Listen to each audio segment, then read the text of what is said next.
The two ODIs so far, spin has had a big part in them, and the ball has turned and it's spun, and that has made life pretty difficult, even though Pakistan and New Zealand have players who play spin really well. Now, Chris, why is it such a big problem?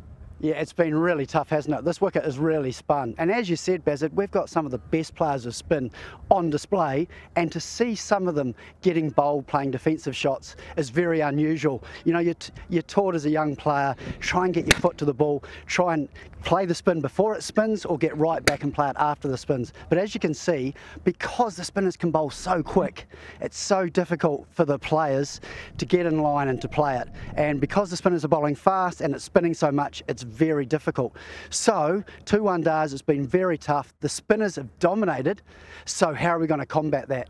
And there's a great wee package of Devon Conway showing everyone perhaps the way to go on this surface is to look to play sweeps, orthodox sweeps, reverse sweeps, because all these players who are great at using their feet haven't been able to do that because the spinners are bowling so quick and because it's spinning so much.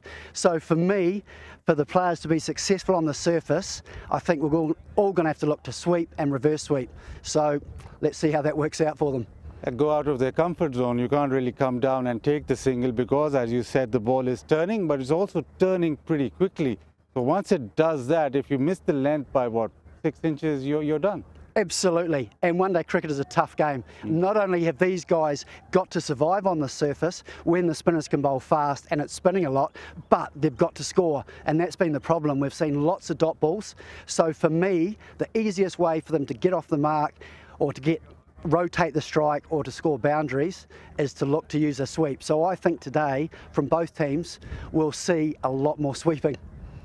Yeah, and it's just not just reverse or the hard sweep, it's also the paddle sweep. You have to put the spinners out of their comfort zone and make them bowl to you. Yeah, one person that I saw play that really well and use that, not just the hard sweep, but as you said, the little lap just to get off strike, was Tom Latham. So I think when we get to see Tom play today, he'll be a great example. Even from ball one, he's prepared to go down and lap just to rotate the strike, trying to get the spinners to bowl in other areas, perhaps other areas that he wants to score, like the reverse sweep. So there you have it. Go funky, sweep, reverse sweep, paddle sweep, anything. But don't come down the track because it's turning quickly.